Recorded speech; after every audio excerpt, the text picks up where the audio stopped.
Hello, Pickled Onion Knight here with another stamps video. Now, this is going to be the first in a series of three folders which I'm going to show, and these are for what I've decided to call false presentation packs. Now, let me just explain what I mean by that. Anyone who's seen the previous stamp videos I've done knows in particular I collect UK Royal Mail presentation packs. Now, there are the official ones, of which there are hundreds.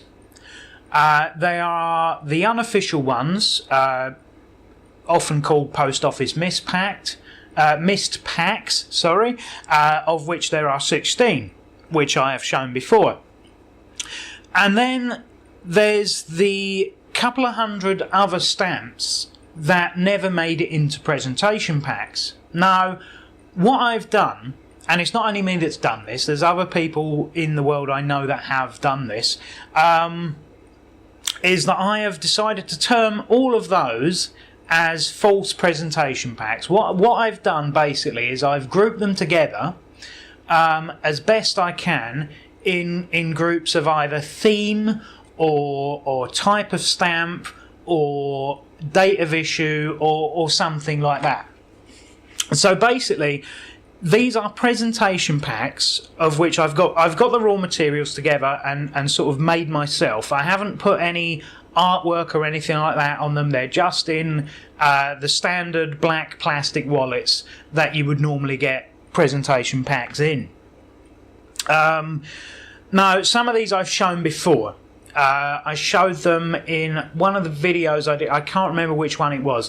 But I've decided that I'm just going to go through them and show what I've got, and you know, you can take it as you like. But the reason why I started doing this was because UK presentation packs, basically, depending on how you term it, they run from 1964 up till the modern day.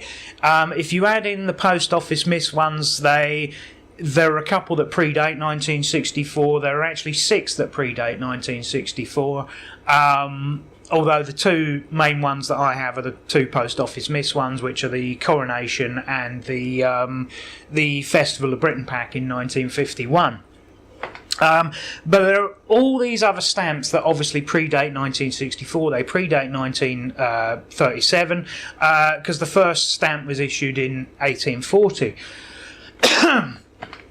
So all those stamps I don't think should be left out, and I think they have just as much right to be in presentation packs as all the stamps that were issued with them. So this is what I've done, and I've got I've got 3 folders. Obviously the third one's not full, but I'll just show what I've got and we'll take it from there.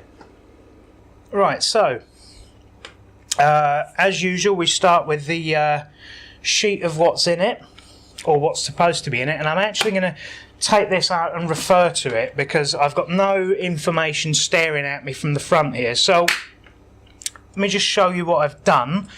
Actually, I'll do that on the next page because it's the slit's on the other side. So this is what's here should be from 1840 to 41, but I only have one of them, which is this is the start of the Victorian stamps, and this is what I'm calling the 1840 to 41 imperforates. So that would be in an ideal world, there'd be a penny black here, there'd be a tuppenny blue here, there's a penny red that is here, which has been cancelled with a Maltese cross, if you look, and there would be the reissue of the tuppenny blue with the line across it. But that would be in an ideal world.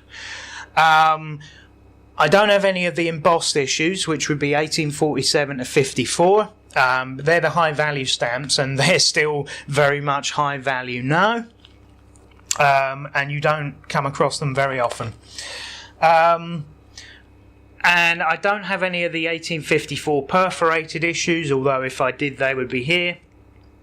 1855 to 1856 with no corner letters. I have one of them with quite a heavy cancel on it. These are the 1858 to 1870 letters in four corners issue, and I only have three of them. That's the, what is that, the halfpenny? Yep, halfpenny, that one. Which is a tiny, tiny stamp. That's the best example of... I had two or three of these, and that was the best example. And even that's not, that's not been perforated particularly well by the machinery at the time. But yeah, so you've got a blue, red there. What issue is that? Right, so next should have come the 1862 small corner letters, which I don't have any of. And this is the 1865 to 67 large white corner letters. Again, very heavy cancel on that one, as is going to be the case with a lot of the Victorian stamps, or any that I have, really, because, like I say, they've all come out of stock books. This should be 1867 to 1880 large white corner letters, but none there. This should be the 1867 to 1882 high values, and I don't have any of them. These are 1863 to 1880 large coloured corner letters. I've got one there, which is the halfpenny, which is probably the... Oh no, it's a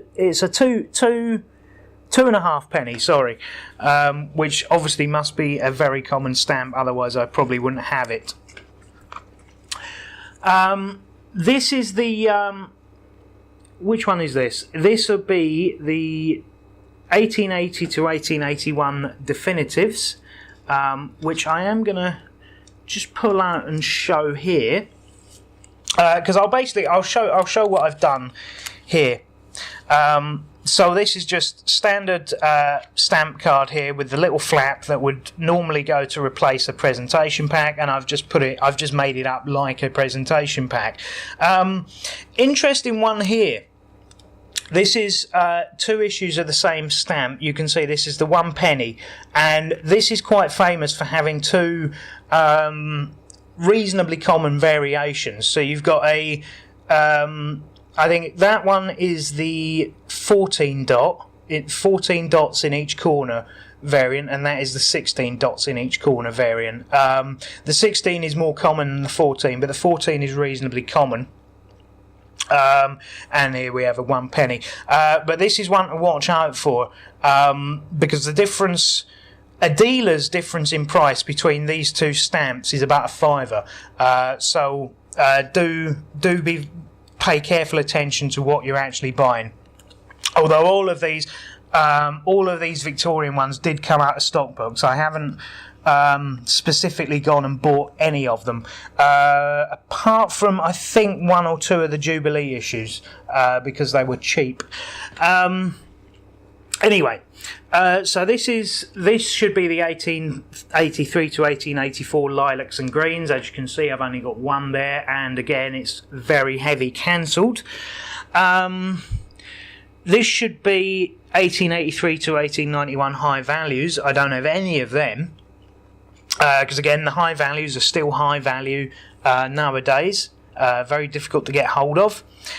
Now, these are the Jubilee issues. I have got 2 missing from these, but I think that one and that one I actually bought specifically because they weren't very expensive at all. But these are basically colour variants on the same stamp. Now, if you want to get technical, this one here, as you can, I don't know if the camera's going to show that up, but as you can quite clearly see, that is green.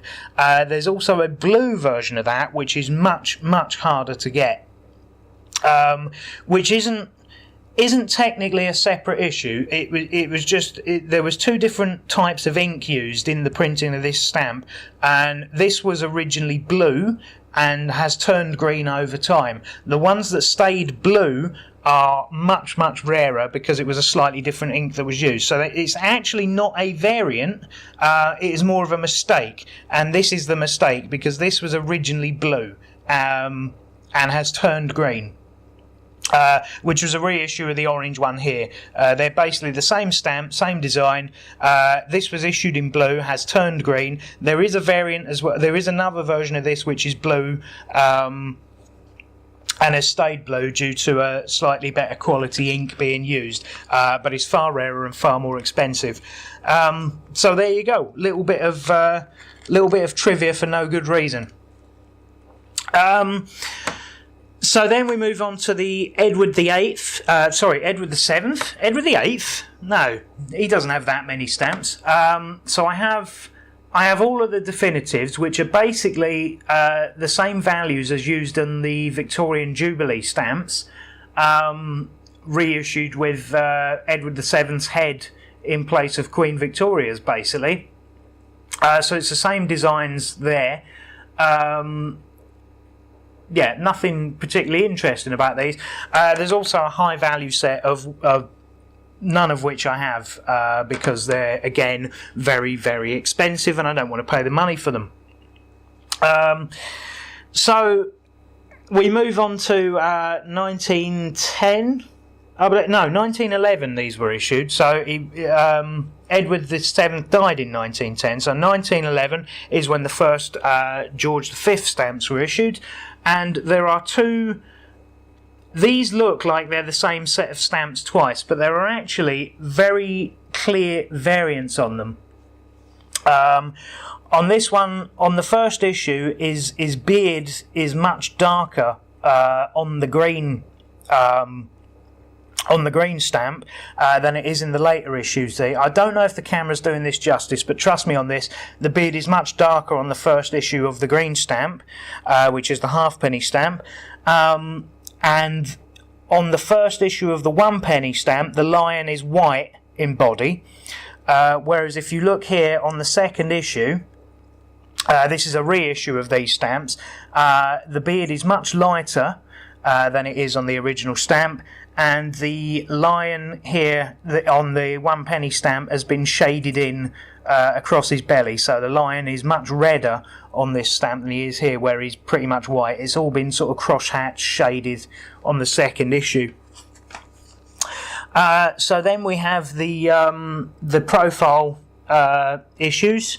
This is the profile head stamps, and I am really proud of this set because this has been cobbled together from different stock books, and I've actually managed to get a full set of mint face stamps. Now, a lot of them, in fact all of them pretty much have the remnants of them horrible stamp fixers on the back of the stamps, but the face is mint, and that's what I care about because they're sitting in a folder. Now, the seahorses, I don't have any of them. I had one that I found in a stock book, but it was in utterly horrible condition. There was corner missing. It wasn't worth displaying. So I've still got it. I haven't got rid of it, but you know, I couldn't even sell it, to be fair. And these are the two Wembley exhibition stamps. So you've got the 1924 issue here and the 1925 issue here. The 1925 issue is much harder to get for some reason, and I had to buy these specifically because I couldn't get a mint face set out of stock books, so I went and bought them specifically. Luckily they weren't an awful lot of money, but yeah, so the 1924 ones, for some reason, you will come across all the time. The 1925 issue is much harder to find mint. So then we come to the United Postal Union set, Postal Union Congress set, rather. Now, these four that I have are very, very, very common. There's also a £1 stamp, which I've saved a space for in the middle here. Unfortunately, a mint example of that goes for hundreds of pounds. So I don't think I'm going to get it anytime soon. but I might get lucky, and I would be perfectly happy to put one with a big cancel in the middle there if I ever find one cheap enough. But obviously, I would like to have the mint one, but it's so much money, it's unlikely to. You're not going to come across it. So then we have the photogravure set. These ones are called, and these. I think these are much nicer than the profile ones, purely because of look at the rich colour in the middle there by the portrait. I mean, there's no mistaking these. And bearing in mind that these stamps are now getting on for what I don't know, say 80 years old. The colour hasn't faded. They're absolutely brilliant, and I think they're really great. I think they are some of the most striking of the older stamps that you'll see. Then we come to the Silver Jubilee stamps, which is the last George V issue, because he died not long after that. So, yeah, and they're quite striking as well. Because I think they're printed the same way, but these are reasonably common. These are, in fact, quite common. So then we come to Edward VIII, who only has 4 stamps, so very easy to collect for. If you're an Edward VIII collector, stamps are your friend. Coins are not. Edward VIII coins go for an awful lot of money because there aren't many of them. But there are loads of the stamps because the turnaround stamps is obviously much quicker for that of coins. And he was only on the throne 8 months. So, in fact, it might not even have been that. But I think it was 8 months. So, yeah, there's your Edward VIII definitives, and that's it. Just 4 stamps. Very easy. So then we come at George VI. The set of 15 original definitives. These go from 1937 to 1947. Now, 6 of these were reissued in 1941 and 1942. We'll get to them in a minute. But these are the original colour variants in the striking colours. So these first 6 were reissued in paler variants with different values, incidentally. For different colours, so as not to get too confused. But these are the original colours in the dark hues there, and then you've got the different stamps here, which are the some of these. In fact, some of these are the most common. The paler values are actually more common than the darker values, but they're not rare by any means. I think the rarest dark value is probably the 3 pence purple. That seems to be reasonably difficult to get hold of, and I've only got 1 or 2 examples of this. And in fact, I don't anymore because I sold the other ones that I had because. They're a couple of pounds each to collectors usually. Now, these are the high value set, issued from 1939 to 1948. Now, the 10, excuse me, I'm losing my voice. The 10 shilling is reasonably difficult to get hold of in the darker blue. Now, these 5, apart from the dark blue, are mint stamps. This one, as you can see, has some cancellation mark just in the... Actually, you probably can't see that, but it does have a cancellation mark just on the side there. So I'm not terming that as mint, but it is good enough considering that a mint example of this goes for a reasonable amount of money, and I got that for next to nothing. In fact, that may have come out of a stock book. I can't remember.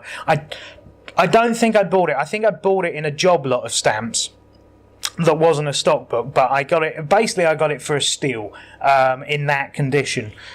So I'm quite happy with that, and I'm not really interested in searching for a mint example because that one to me is good enough. Bearing in mind the amount of money a mint example of that particular stamp goes for. But the high value, they're very nice stamps. I think by the time you're getting to this stage, I think the stamps are a lot more ornate. They've started to go definitely for collectors with a lot of the higher value stamps as well.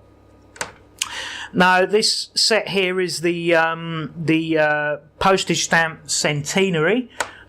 So you can see here, this is obviously issued in 1940. So there's George the Sixth and Queen Victoria there, and these share the colour denominations with the original George VI definitives there. They're just they're just commemorative stamps, really, to commemorate 100 years of stamps. So here are the reissues in the paler colours, slightly different denominations. The what was I going to say? Yeah, the three pence is still in the same colour, but all the rest of them have changed, I think, give or take. Now, obviously, I haven't got these in denomination order. I've got them in issue order. So the last one issued is towards the back there, which is the 1.5p brown. Which, if we look at the previous page, the 1.5p. Oh, that was brown as well. Oh, maybe they didn't change the denominations then. I thought they did. No, okay, I stand corrected. They didn't change the denominations. They just made them in a paler colour.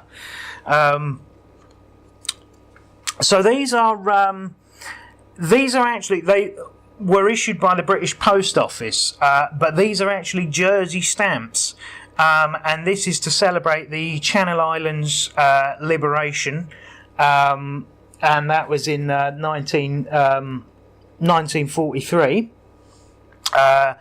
These are sometimes called the Jersey Views set, and they're quite nice. I just like them. They were, like I say, they were issued by the British Post Office, but they weren't available everywhere. These are specifically Jersey stamps. But I think they're so important that they deserve to be in the book. So now we come to the what are they called? The Victory stamps. So these are basically Victory in Europe. These were issued in 1946 after the Second World War to celebrate the Second World War victory, basically. So now we come to 1948. 1948. The silver wedding stamps. Now this one is a reasonably common stamp, the landscape version. The portrait version is slightly more uncommon because a lot of people just bought this one to celebrate. They didn't necessarily buy it. This is a slightly higher value. I'm not even sure what value that is. Oh, it's £1. So yeah, in 1948 that was that's quite a lot of money.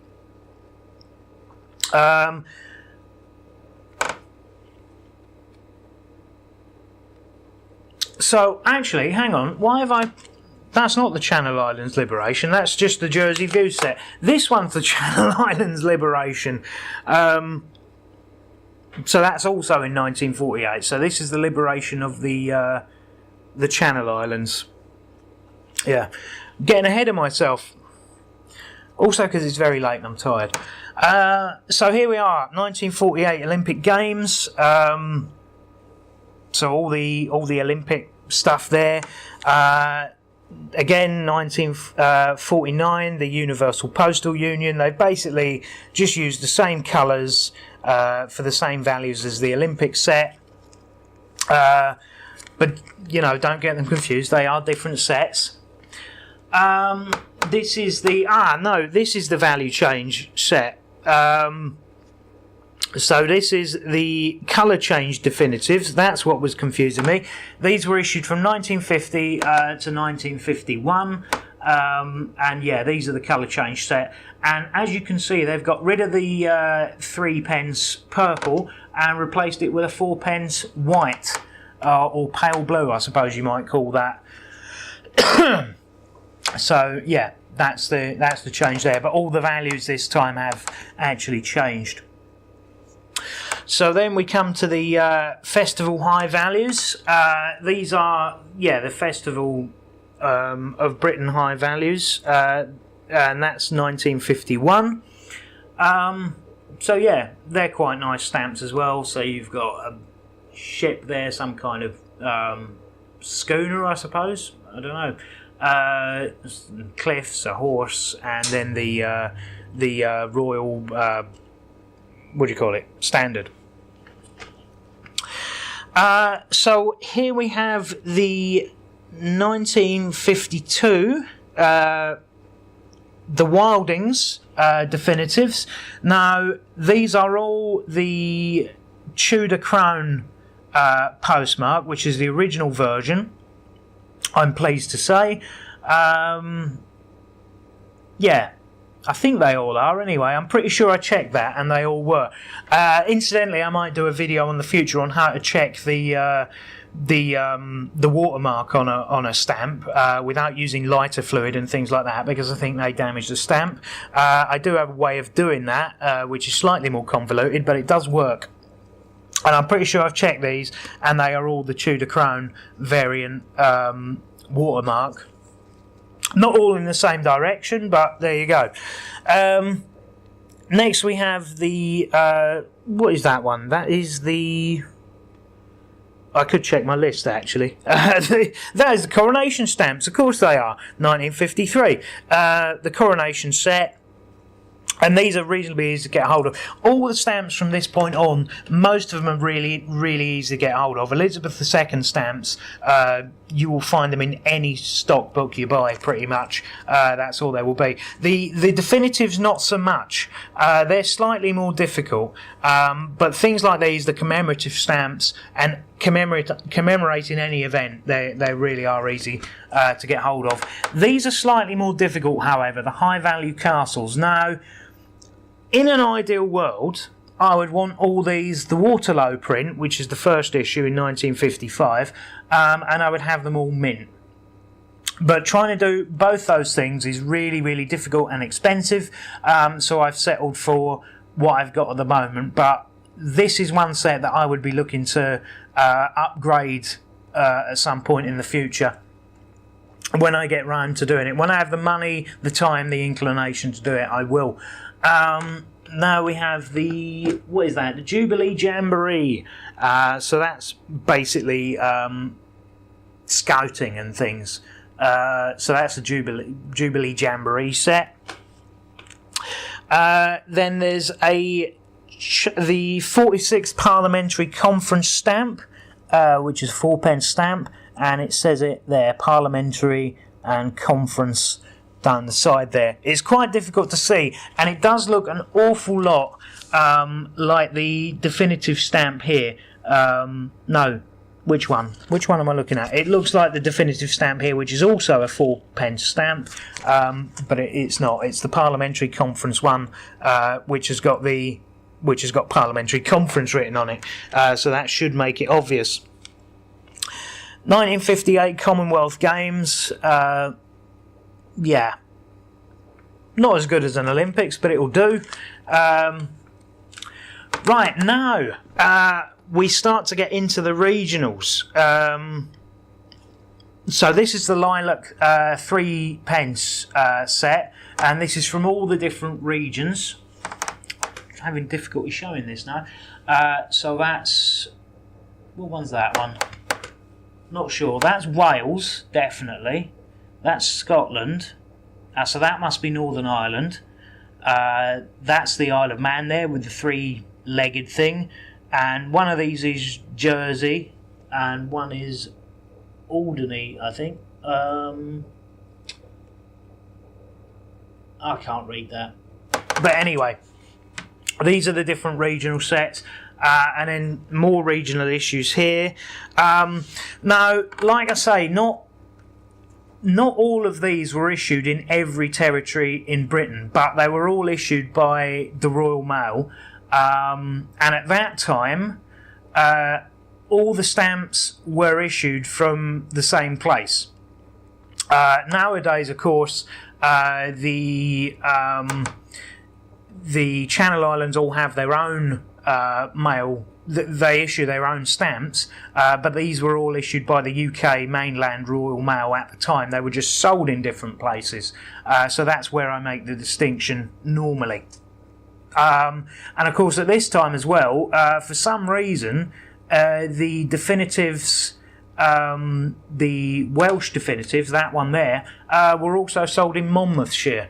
I don't know why that is, that Monmouthshire was considered part of Wales for so many years, but stamp-wise it was. So there's an interesting factoid. It's not anymore, but it was at the time these stamps were issued. So the Welsh one here was sold in Wales and Monmouthshire as a county.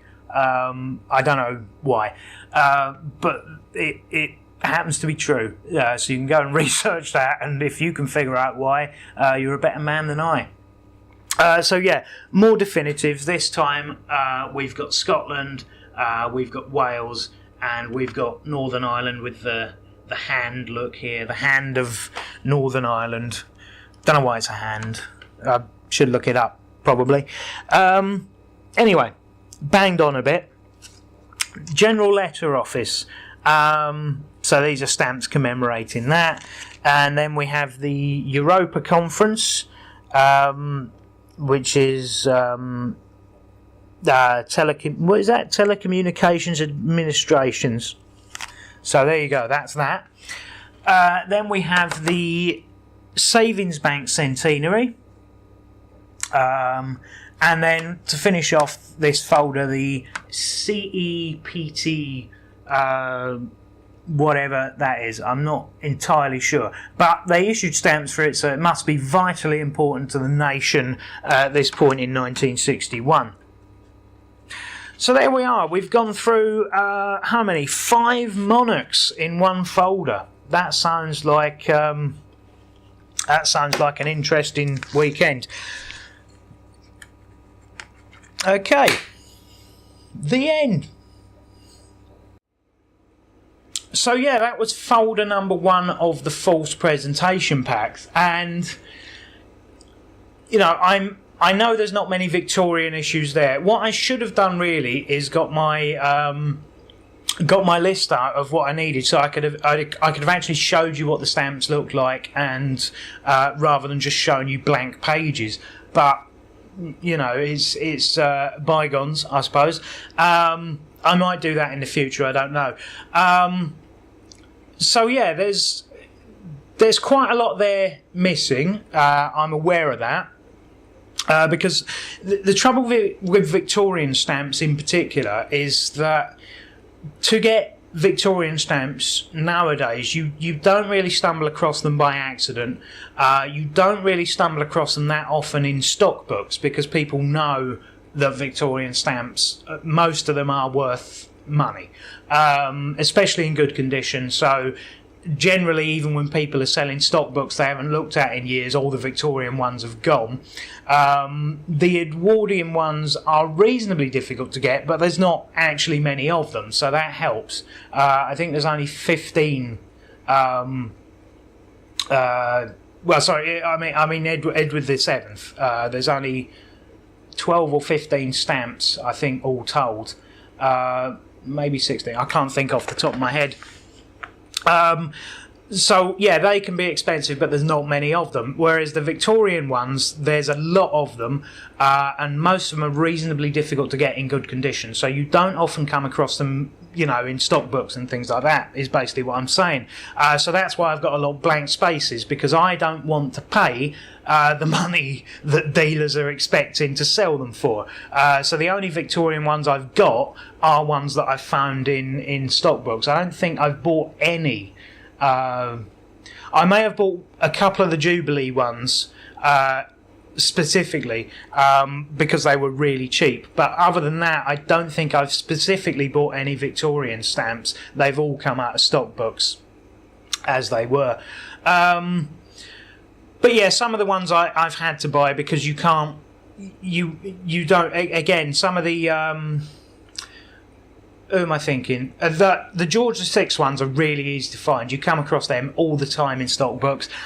George V is reasonably difficult, especially those, the 1925, what do you call it? 1925 Wembley exhibition ones. You won't find them mint at all unless you specifically go looking for them, which is what I did.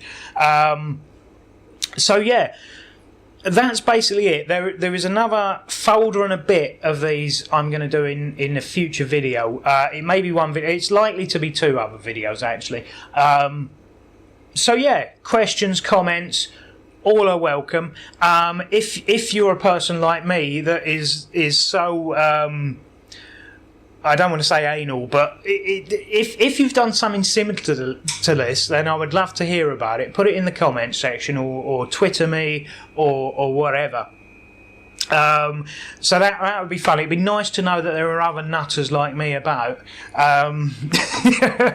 Although, going to the bother of buying, a £26 folder to keep them all in, and then buying the cardboard inserts and of all of the different sizes and the little plastic wallets for them to go in might be taking it on the verge of lunacy. I did actually think at the time when I started doing this that I might get some card and print off information on the stamps, and fold it up correctly to make it look like an actual presentation pack. But then I decided that was going to be an awful lot of work. I still might do that at some point in the future, but I think it's unlikely because it's going to be more work than I think I'm going to get.